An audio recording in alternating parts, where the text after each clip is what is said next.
Okay, this is the first of a series of videos I'm going to make about the Dwarven Forge Master Mage Cavernous set. So that is the Cavernous Passage set, the Cavern set itself, Cavernous River and Wall set, Cavernous Lake set, and I'm going to include in this series of videos the Den of Evil Hellscape, because pretty much it's a cavern setting, although it can integrate with many other options. So I'm focusing just on caverns in this series of videos. You get an awful lot of dungeon type sets also by Dwarven Forge, and some more traditional building type dwellings, etc. But this is just going to focus on the cavern set. Later I hope to do some others of their range.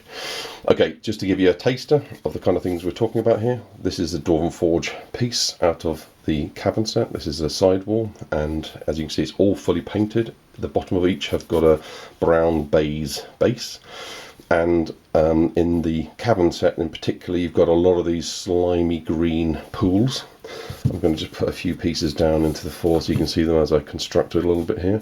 In fact, what I'm going to do is quickly show you a piece. This is a special piece because it merges from traditional dungeon, brick, stone walls, etc. All you good dwarves are doing through a kind of spiky topped opening into a cavern. So I'm going to just quickly lay a few pieces down here to give you a bit of a taster, and to just show you the kind of details that we're going to go into. So in my other videos I'm going to really much more zoom in each set, and I'll have figures bouncing around the various places, etc. But as you can see, there are stalactites, stalagmites, dripping pools of slime, etc. from all over the place coming down, various dead ends, etc. other curves, etc. And you can quickly see that just with a few pieces you can make, it's just polystyrene, some quite interesting sets.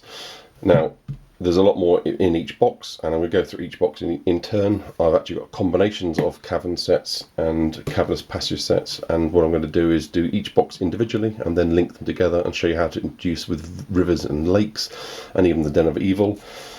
You get within each of the boxes various add-on extras to give range and depth, so you don't just have to have open plain areas. You can add stalactites and stalagmites, etc. of your own, depending on how 3D you want to be. And I'm going to just quickly show you a few of the cavern options. So there's a junction. It's a very three-dimensional junction, so you can actually climb through the tunnels depending on how dexterous you are, or up and down over 3D terrain. So it's very three-dimensional. You've got here a kind of a T-junction. It actually looks like a Y-split, but that's how they've designed that piece. I'm going to just stand that up so you can still see it. This is a really slimy, moist crossroads that they've given you, and you can see there all that green slime really standing out there, and again, very three-dimensional. So you can see that you've actually got options to climb up and over. So this is certainly rough terrain. This is not something that you're going to have party members running through. Unless you so wish them to, but it's a fantastic option, ideal opportunity for a DM to slow the party down a little bit in these caverns. This is just a piece of meandering corridor, and even that's got quite a deathly slime trap area in the middle.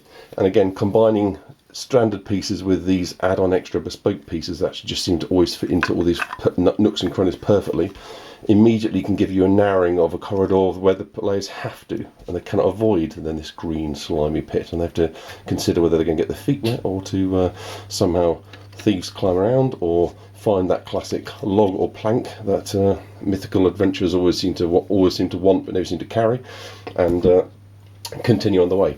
So that's just a really quick taster of what we've got here. The lakes are even more beautiful than the slime that I've just shown you here out of these few pieces I've just brought out. The Den of Evil is completely different. It's all lava, fire and guts. So the Den of Evil Hellscape, which is actually a numbered collection edition, is a really interesting piece. The lakes and the rivers have a really glassy feel to the lakes and the water, really fantastic. And like I say, I've got a good few sets of the caverns and the passages to set quite a nice piece up, which I'm going to do later on. Okay.